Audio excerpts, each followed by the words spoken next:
When somebody was cool, all the way you have been cool, it means you are not that active, isn't it?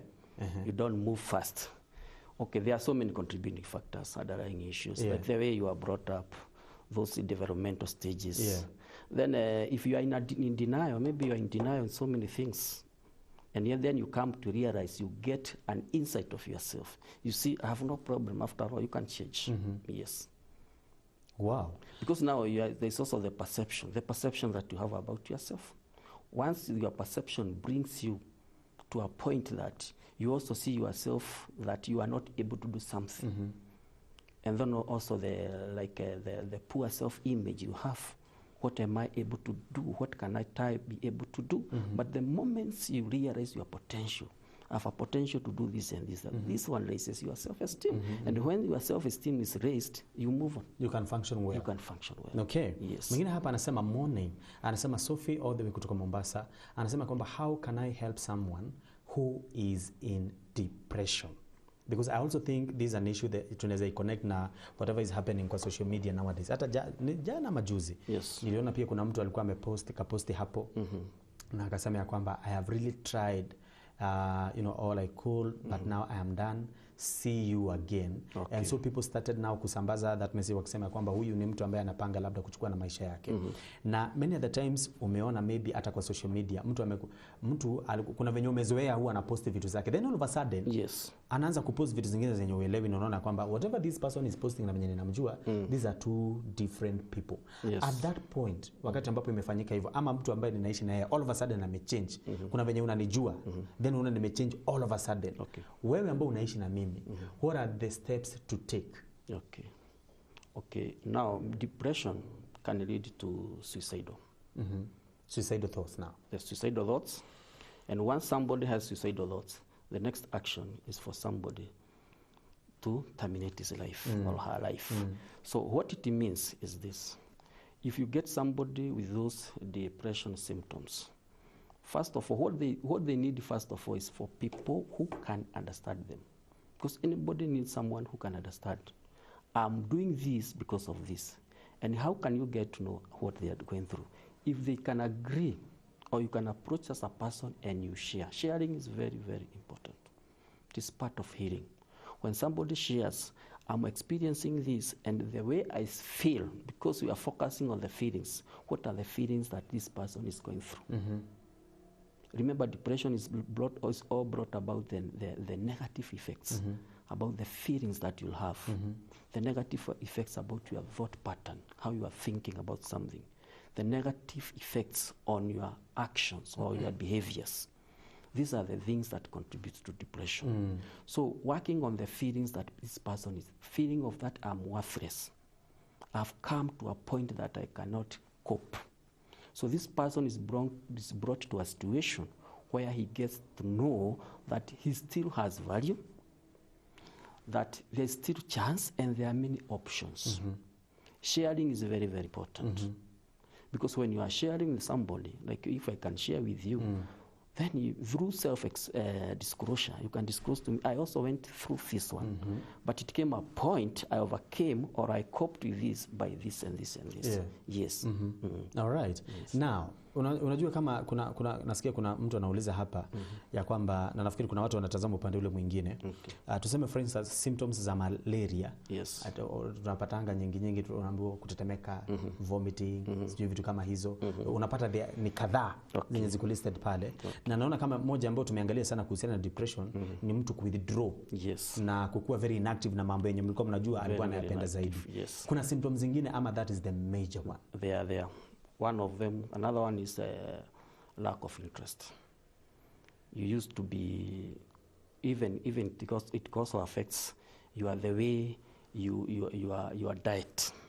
Okay, like for example, you don't have any interest in eating your food. Okay, you lose appetite. You lose appetite. You lose interest with any social activities that you had. Okay. The way you used to be active, you are no longer there. That motivation is not there. That is an indication of depression. Another one is the disturbed sleep patterns. You find that you are sleeping for 2 hours, you are awake. usiku, yeah. Usingizi na kusumbua kulali vile inatakikana. Then it can also be the other way around, that you oversleep. Unalala saa 3, unafaa kuamka 6, lakini unaamka saa 3 saa 4 na bado hujatosheka na usingizi. You're still sleeping. Wow. That is also depression. It's also an indication of depression. Yes. So diet, how I used to be social with people and everything that I used to do, and then my sleeping pattern. Your sleeping pattern. Na huyu mtu mwenye all of a sudden utaona amechange, amekuwa na attitude na kukasirika ovyo ovyo. Yes, it can also, you see, actually attitude of kukasirika na mambo kama hiyo. This one is brought. Na ngoja uambiwe kitu kadogo ulipuke. Yes. These are now emotions. Now we come to the emotions. Mostly this is brought by what we have trapped in our life. The unresolved business. Maybe somebody was defiled. Yeah. Maybe there was something that you wanted, but somebody betrayed you. You went, maybe somebody in a way made you to go to jail. All those things, you trap them. Maybe you are abused by your parents, you are abused by our upbringing. So this pain is trapped in us. And they manifest in many ways. In anger, uncontrolled anger, and the attitude that you are talking about. Yeah. You can talk anyhow, and then the emotions, the emotional outburst. Yes. So that means if I continue kuficha and not wanting to say this is exactly that is making me so angry, hiyo ndio itaenda izai finally nijipate nimeingia in the state of depression. Yes, because in us we have a lot that is trapped. We have a lot of pain trapped in us. We have a lot of anger trapped in us, and we have a lot of bitterness trapped in us. Yeah, but we don't want to share anyway. We don't want to share. Yeah. Because now this one makes us, there's what we call the unconscious part of us. These are the things that we don't want to remember, but they are in us. We don't bring them to the conscious. They are unconscious, but they manifest in many ways, like in anger, all those other things. Yeah.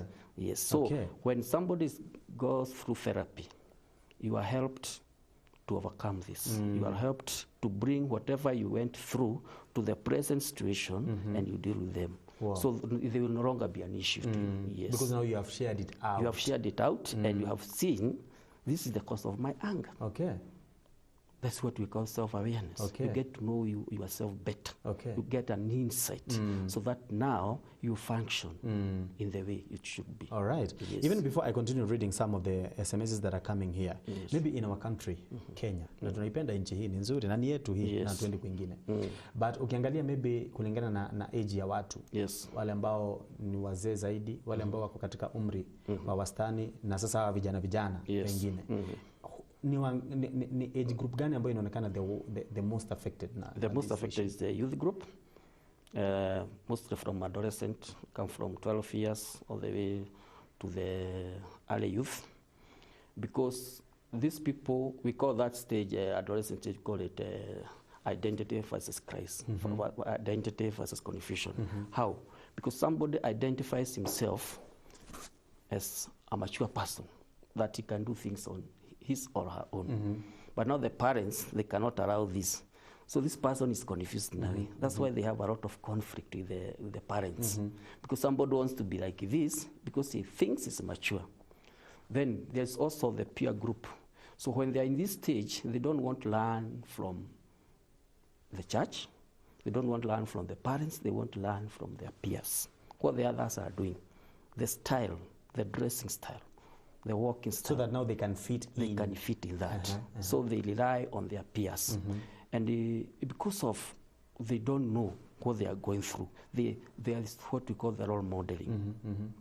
And through this era of social media, they see somebody used to do this, they're dressing like this, and they want to fit in that particular thing. So if somebody is denied, if a parent comes in and says, you cannot do this for this and this and this, and then the same person knows, afraid of him or her, is doing the same. Is doing the same. Then he or she will be asking, why me? Why should you stop me from doing this? Then I have to do this. And then they get all those behaviors, develop behaviors. This is the stage when some of them now are introduced to these drugs and substance abuse.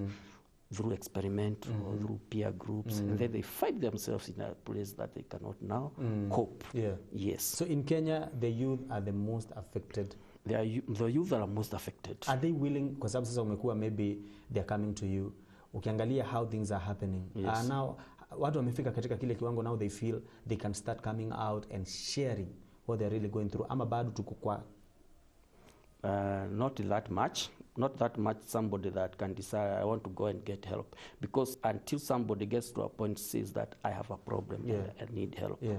But if it is a parent coming in saying you have this problem, let me take you to the counselor or for therapy sessions, until that person owns that problem, it's not easy to deal. Why?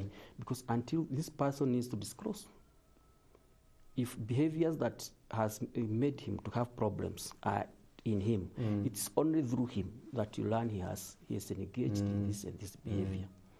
So we need to talk to them so that they can disclose, I have this problem and I need help. But unfortunately, most of the youth, they don't disclose. And this brings problems when they are getting married. Yeah. They don't disclose to one another. They hide a lot. They focus on other things. But what happens when they get married? Behind the curtain, problems. Things are bad. The marriage will not work. Wow. Yes. Kuna huyu ambaye anasema hapa, nikitembea kwa haraka napumua sana, na nachoka, na feel kama nimechoka sana. Could that be a sign of depression really? Ama it could be something else? I think that one most likely could be a medical condition. Yeah.